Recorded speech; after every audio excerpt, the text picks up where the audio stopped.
Welcome to the Vermillion podcast, a free audio library of business strategies, creative inspiration, and industry knowledge for actors, filmmakers, writers, and anyone looking to activate their creative potential. I'm Misha, Calvert, a writer-director who helps artists build the careers that they dream of. I really hope that this podcast inspires you in some way. Thanks for tuning in. I am so excited for the guests that we have in the studio today. Actress and writer, Cassidy Layton, and musician as well. Yeah. Thank you so much for being here, Cassidy. Thanks for having me. I'm so excited. Awesome. Yeah, me too. You have an extraordinary canon of work on film and television. You may recognize her from Severance. You were also on Hunters. Yeah. And Elspeth. And what are some of the other highlights from your work? Ooh, those are the really good ones. I did a little stint on New Amsterdam. My first acting thing on TV ever, as a random Actors Access call, I played ice skating Donald Trump on Full Frontal with Sam B. It was like a political sketch, and they wanted a young female person who could ice skate with all the makeup, a wig, to do this whole nativity scene on ice as Donald Trump. So that was a wild intro to TV and film. Oh, you're an ice skater. No, that's actually the second job that I've gotten by lying about being able to ice skate. Insanely. I'm from Florida, so I don't ice skate. Have never ice skated, but it was, right out of drama school. And they were looking for this role for somebody who could ice skate. And I was like, I'll do whatever, So I said yes. I had some teacher who probably horribly misinformed me and was like, let them tell you no. You say that you can do whatever you can. Did they cut you? No. I'm Wow. in the episode, yeah. And Wow. then the other thing was, again, right out of drama school, a background role or something, and they wanted ice skaters. And once again, I was like, I can ice skate. I lied once and it worked, so we can do it again. Exactly. Ice skating is hard. Yeah, I came out not horribly injured from both situations, but definitely with some battle wounds. I don't lie about my special skills anymore, but at the time it worked for me. I shot an ice skating movie recently with Ray my and Sawyer gosh. Spielberg, and she was an ice skater before she was an actor, so she's extremely talented, but Yeah. it's still very hard. Very difficult skill, yeah, high stakes skill. That's hilarious. How do you feel about having played perhaps your most iconic role of all, Donald Trump? Whoa, I feel great about it. Not politically charged at all. No, yeah. I met some really cool people on that job. Honestly, that was one of the few early roles where it sort of peels back the veil of how things are made, and that is such an exciting process as a young performer, and totally got me hooked. So in that way, super grateful, but yeah, it is a hilarious asterisk on my acting career.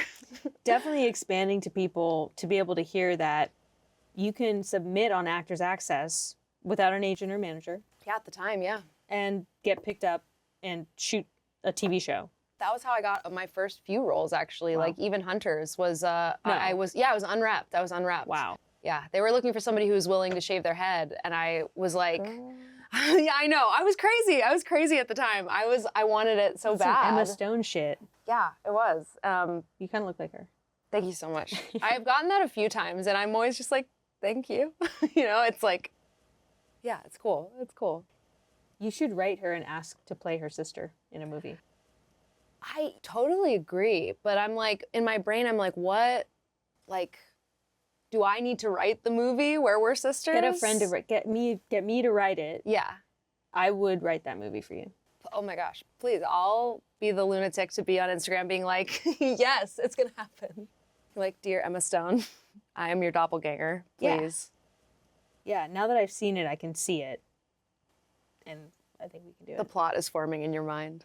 Yeah, well, I did a movie about sisters. Well, you auditioned for it, so yeah, obviously Oh, you know about it. yeah. So it's on my mind. It's kind of always on my mind because I don't really get along with my sister. But This I would is- like to, if she's watching, I would like to very much. Call Misha. She doesn't want to call me right now. That's okay. Back to you, Cassidy. So you've done all this amazing film and TV work. You just had a one-woman show, which I saw. Afterwards, I was like, ooh, should I have invited Misha to that? Because, okay, yeah, I mean, The audience loved it. yes, it's like a totally wacky show. It's been a real like journey for myself as an artist. And I think it's like something I've wanted to do for a long time to sort of help me like hone my own voice so that I can bring that, into the characters that I play. I think the hardest part often in an acting role is the things that are most like you. So I thought like writing this one-woman show would sort of like enable me to access that more freely. And it's been a really great experience. I took the first chunk of it. I got into this festival in Burlington, Vermont, the Snap Festival at the Flynn Theater. And then I just did the first version of it. That's the whole thing. And then I think I'll probably take it next year to Edinburgh. And then who knows? But it's been like an amazing artistic experiment for me. Yeah. What would you say the piece is about? I was just talking to my therapist about this today. Because it was very spooky, but it was also very heartfelt and about family. Thanks. Yeah. It's definitely about family. I think like, short answer, it's about that your family, your community like needs your expression and like needs you to be who you are. And if you can be like a mouthpiece for like a familial dynamic, that's actually like extremely useful, even though like the family unit or your community like might try and silence that or might be nervous about what that expression, what does that expression do? It's actually like very healing. Some therapist was talking about that as well, just about how much flack the truth teller in the family gets. Yeah. And that would be me as well. Yeah. So maybe we see each other here. But yeah, like my family therapist referred to me as the, quote, not afraid to be the bad cop. Yes. And like say the thing that no one else is willing to say. Do you kind of relate to that? Totally. Yeah. I mean, I think artists so much are like the people who are seeing what's happening and then saying it honestly. And that like affects people in a very visceral way because they're not maybe necessarily used to experiencing the truth of their reality. So yeah, I hope the play does that. And my favorite thing so far about the play is that like every time I've met with a group of audience members afterwards, they start like telling me their family stuff and like all of their insane lives and what they've gone through. And it's both like so cathartic and so hilarious. So it's nice that we're sort of all in it together. Even if, a lot of these people are not artists. Like in Vermont, it was mostly college students and then like a lot of the 65 plus crowd. And people were like so excited to just sort of dish about their family drama. Yeah. My favorite moment, I actually had an unexpected revelation or touch point in the piece. I went to see your work, but you had this moment where you spoke about your brother and a very candid moment of a time when you were a child when you wished that he hadn't come back from war. Yeah. And also some of the things that he did to you to perhaps create that feeling. And it really was very powerful for me to hear that. And I was like, whoa, I needed to freaking hear that right now. Like literally tonight, I needed to hear that because of what I'm dealing with my sibling. And yeah, I guess I just wanted to thank you for that. That's so awesome to hear, man. Yeah, families, I feel like the only way that you can like fully autonomize as like a person and an artist is if you're able to like exit that cage of the family, or that like the family secrets. I've heard like different books help, different like self-help books say, like if you can exit the family secrets, then you can autonomize. And actually like you autonomizing helps the whole family unit. So where does autonomy end and neglecting your family begin? Yeah, it's a really, really tough line. What do you think? Please therapize me right now. Oh my God, it's such a good question. Well, I think like a lot of people decide at some point, like, I can't see these people anymore. Like if they're too harmful or something. Yeah. For me, so far, the answer has been to like show up, try and be present, try and be my full self, and try and slowly like start these difficult conversations. But honestly, like, I don't know that I can do much more than that. I actually was really inspired by Ryan Haddad, who has given me some perspective on this show, and he's an amazing playwright and has had tons of work go up to the public, et cetera. And he wrote a very candid show about essentially like all of these different gay men in his community, like not accepting him because of his disability. And some part of that show was about his guilt, like exposing these men. And I think that was very inspiring to me because like it is a guilt-ridden process to sort of like expose your family, even privately in healing, let alone like obviously in front of an audience. So I've tried to sort of anonymize the show as much as possible. And then, yeah, in my own family unit, trying to autonomize has just been going off, doing my therapizing, coming back, and just trying to like be present with them and honest with them rather than like punish them or blame them. Because now, you know, I'm an adult. So like whatever is still in my brain from that experience, like I'm now doing to myself. Yeah, and I guess if you do veer off into neglect, you know, asking for a friend, then it's because there's going to be that unresolved desire to punish or that unresolved guilt or resentment. It's like that's a you thing that you haven't just gotten right with your own feelings about them, I guess. Yeah, I have a great a breathwork instructor who talks about. Wait, who is it? Jessie Torgerson. I don't know. She's amazing. I know a lot of breath workers. So. That's amazing. Yeah. Wait, okay, we have to dish about this later. But she always says, like, being with your family is a research project. You get a lot of good data about yourself, and yeah. Going home for Christmas. Oh my gosh, I know, it's coming up. Gonna learn that data. Where are you from? I'm from Florida. Oh, wow. Florida girl. Oh, yeah. I'm from a really small town of like 2,000 or 3,000 people in South Florida. It's technically an island. Very, very wild. Definitely no like TV film studios there, but some decent community theater. When did you figure out you wanted to be an actor? It's so tough. Like for the longest time up until my senior year, like, you know, my dad is a doctor. I was like, I'm going to be pre-med. But I also was sort of always dancing around this artist thing. So I did theater my whole life. I had a memory thinking about coming here today where I was on like a school field trip to like a TV studio in Orlando or something. And they had this little exercise where all the kids would get up and like improvise in front of the news camera. And somebody saw me there and was like, you should be repped. Like, please give this letter to your mom when you get home. And so I gave this letter to my mom and she thought it was a scam and threw it away. But I was like, that was my chance. So Yo, that's crazy. It was crazy. Thanks a lot, Mom. If you're watching, Mom, that was fucked up. But no, I mean, so obviously it was always kind of in my mind. I did community theater and then like kind of last minute veered and went to school for performing arts. Where? I went to AMDA. I did their like quickest in and out program possible. So it's like a year and a half. The old in and out. Yeah, exactly. And then did you get a rep when? Did you start to take off in the industry, would you say? Have I yet?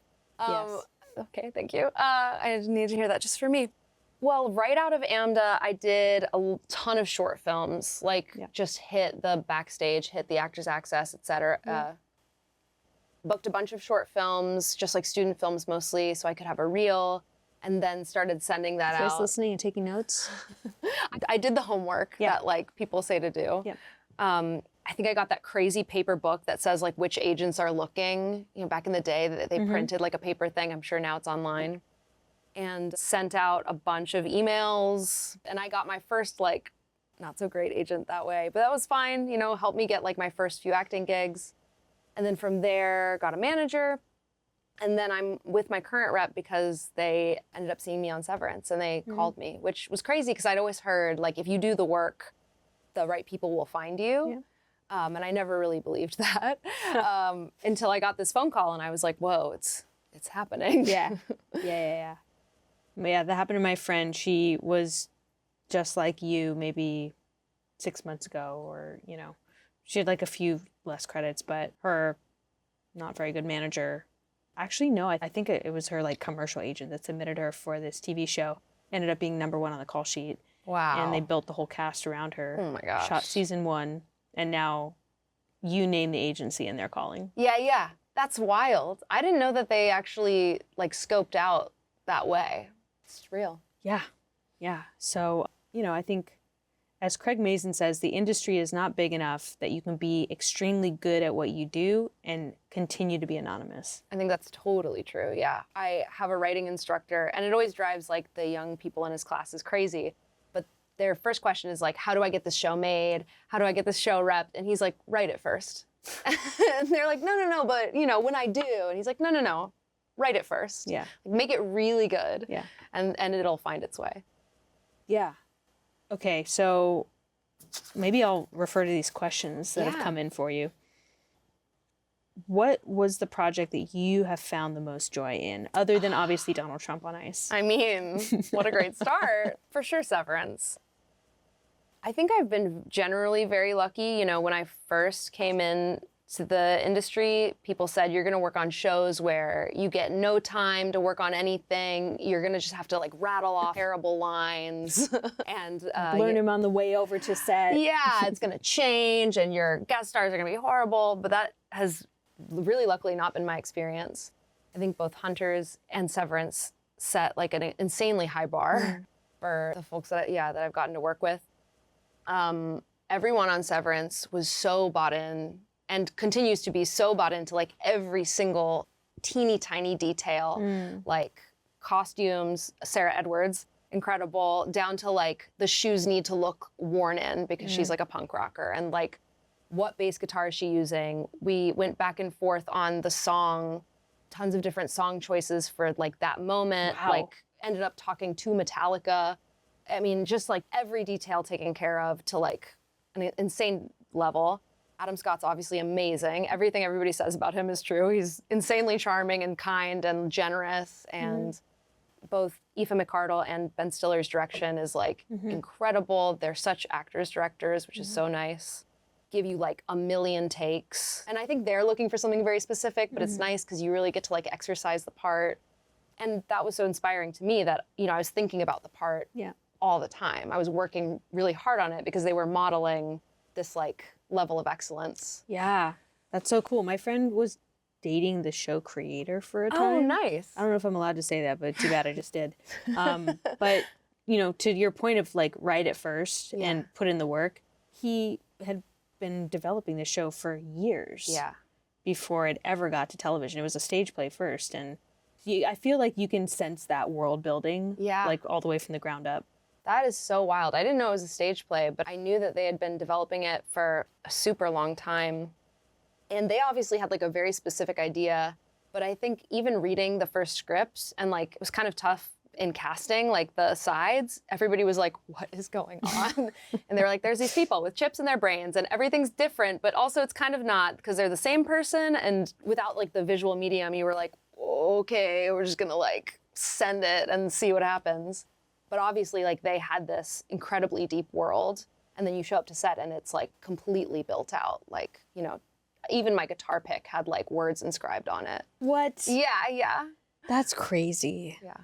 I can't wait to have that much money. I know, right? Man. That much time and that much money. Oh, give it to me.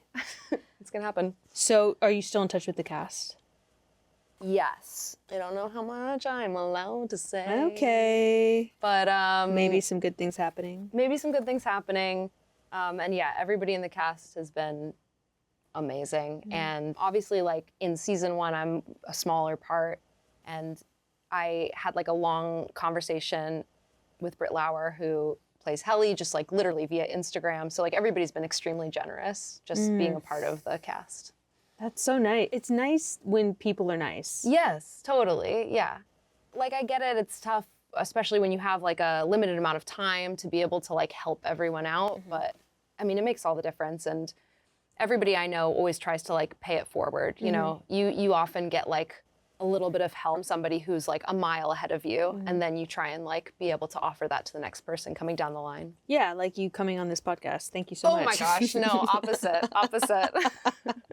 I know the listeners are going to go freaking buck wild over having you here. So listeners and viewers, because we're on video now. So let's talk about your background in music. And, you know, that dovetails with the work that you did on Severance. But what is your background with music? What instruments do you play? What kind of music do you play? Tell me everything. Yes. So as you know from the play, my dad is a Grateful Dead head. So I grew up around a dad playing guitar my whole life, which, you know, wild that in Severance, we ended up having that like scene where we're playing guitar like with each other. It was very deep family connection. So yeah, I grew up playing guitar. I will say I play it quite badly. When I auditioned, I was going to play guitar in the show, but they changed it like 2 months out to bass guitar, which is quite different. So I sort of like, I just Had to learn practiced. bass? Yeah, had to learn bass. Practice it like a lunatic all day, every day. And the band in the show is a real band. They're called Dollhouse. And so the bass player of Dollhouse was like helping me learn the bass at all hours of the day and night and via text and stuff. So I will say I also play bass. In the show, it's really me playing. I'm sure I've lost most of that now. I also grew up playing flute. Aw. Yeah, much to the chagrin of my friends and family, because, you know, when you're learning flute, it's... Wait, Donald Trump played flute No, in school band. that is so weird. Actually, I'm going to Google that. Please keep Pull talking. it up. Yeah. That's wild. Wow, we're more connected than I even thought. Me and Donnie. Yeah, so I play those 3 instruments, and then I grew up singing my whole life. I did a very intense pseudo-competitive children's choir from Whoa. like, 4th grade to like senior year of high school. Whoa. Yeah, that was wild. So, and in a small town, like, you don't know anything about TV or like the industry. So I just did musicals. That's like a very accessible, you know, The form of gateway theater. drug. Yeah, exactly. Yeah. Yeah. So I went to school for musical theater. Yeah, I was Annie. Oh my gosh. My first role. Yeah. That's an iconic role. Thank you very much. I was very proud. And yes, Donald Trump stated he played the flute as a child after taking lessons, though he said he didn't particularly like it and it wasn't for him. And at age 12, he revealed that he was brilliant at music. You have so much in common. Wow, I have so much to learn about him. So anyways, yeah, so I've sort of always done different types of music. I have done a few musicals in the city. Really? Yeah. Like what? So, well, I was in the national tour of Charlotte's Web, which was really cool. Were you Charlotte? I was Fern. Okay. But it was kind of a cool, like, folk music revival. We got to work with this awesome folk band, and, like, they wrote original music for the whole thing. Insanely enough, I was in one of the original productions of All Star, the Smash Mouth musical. Holy where shit. every single song is All Star in different musical arrangements. So there's like a dramatic, hey now, you're an all-star. Oh, yeah. And then there's like a, an upbeat. Was it a comedy? Yes. Okay. Definitely Okay. a comedy, yeah. So yeah, that kind of stuff. And then I had never had like a singer credit, but weirdly that same guy who ran the children's choir that I grew up doing, he like moved on and runs this huge choir and part of the symphonic orchestra in Albany. And they were doing a concert at Carnegie Hall. Mm-hmm. And he was like, would you want to come sing? And I was like, yeah, that sounds awesome. And so I got to reunite there. And then in like the most cinematic moment of my life, like a week before, he was like, the lead singer is sick. We have to hold auditions for the solo. Oh my God. And I ended up getting to do the solo. Wow. So that was crazy. That's wild. That's giving Black Swan, but with a happy ending. Yes. I didn't collapse on the stage at the end. Wow, that's really cool.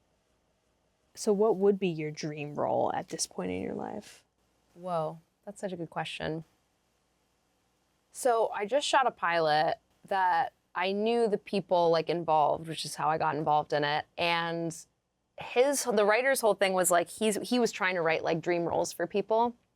And I also didn't really have an answer for him then, because I love like diving into whatever is in front of me. But that role was like a female like heist thief, and she has like a partner who she's sort of domineering and commanding over, and has had this like really crazy childhood. So like that was a very exciting role to play. Mm-hmm. I'm working just personally on like classical theater roles at all times. So Amazing. any of Tennessee Williams' work, Arthur Miller, Annie Baker, like any of those works, definitely a dream role. Who's your favorite Tennessee Williams character? Oof. Well, I'm currently working on Maggie from Cat. Yep.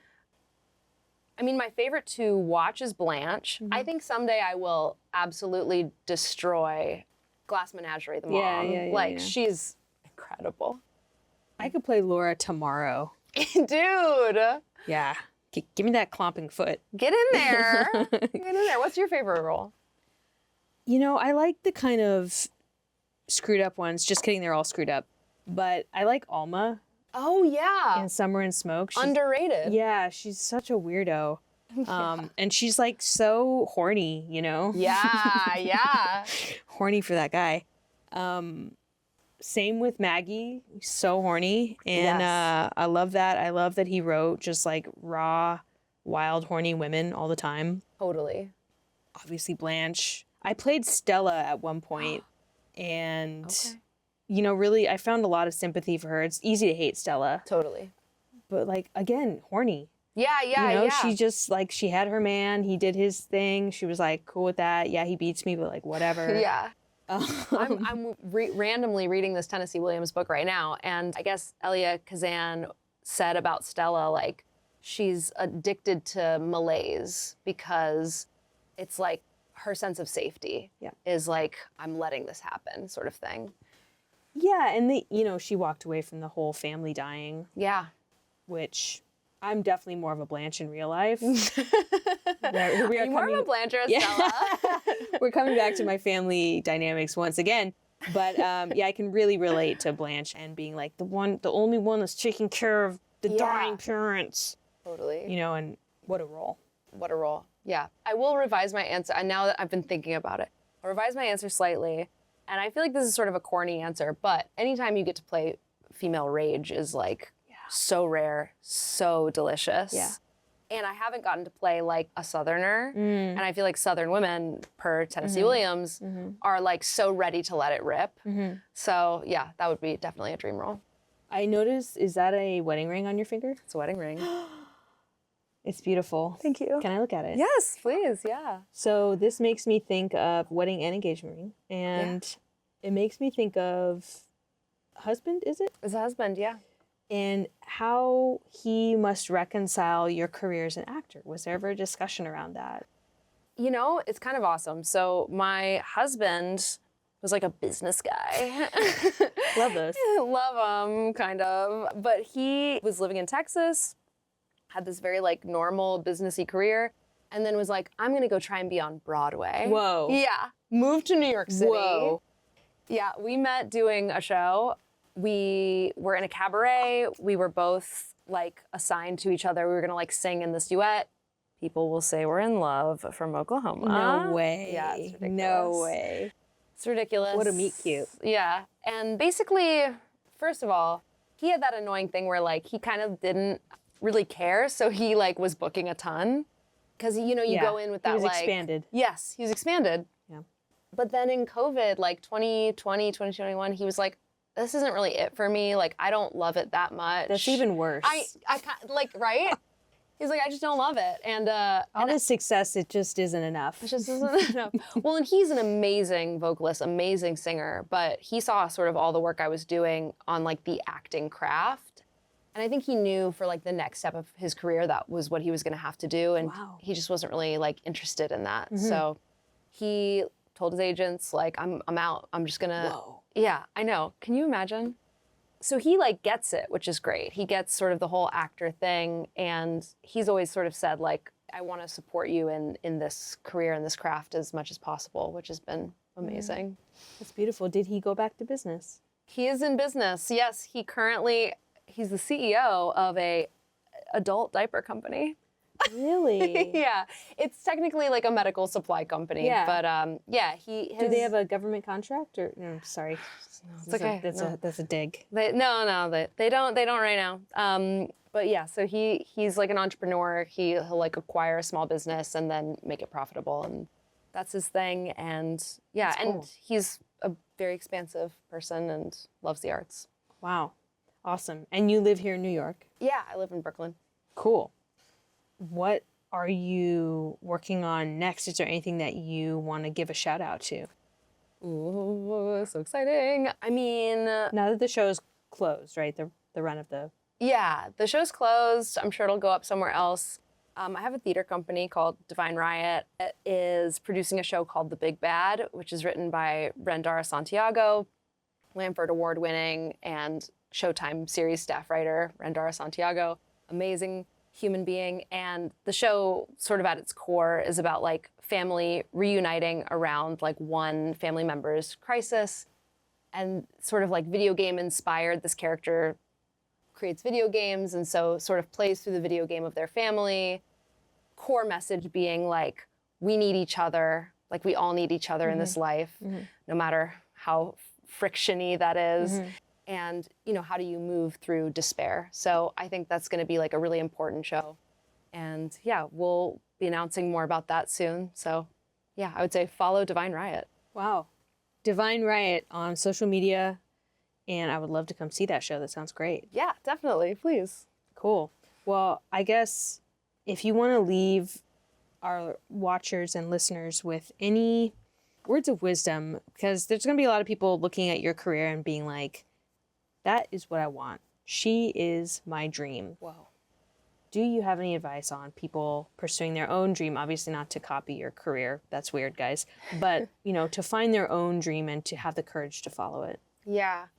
Oh, I mean, when in my brief stalking of you, like, I think you do such a good job of this, but just encouraging folks to like focus on being themselves, trying to enter a room with the confidence that like who you are is wholly enough, you know. I have this genius friend, Esteban Benito, very successful Great actor. name. Such a great name. And he always says, like, you have to make the industry see who you are, because they're not going to understand you. Even if you're like the most cookie cutter, whatever, like I fit into XYZ role. Like when you walk in a room, they're trying to figure out what's going on, and you have to be able to like enter that room and show Have a them clear who you are. signal.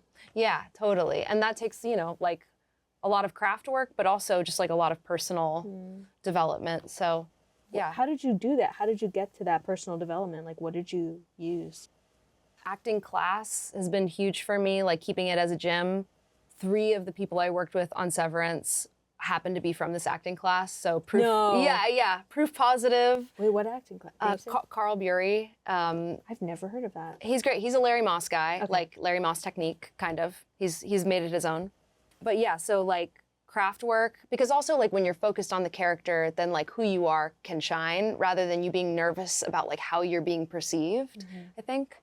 So that, I mean, therapy, breath work, meditation, journaling, and then making your own work too. Like I think understanding what a director is going through, what a producer is going through helps you enter that process in like a more embodied way rather than showing up and being like, okay, I'm like the little baby actor.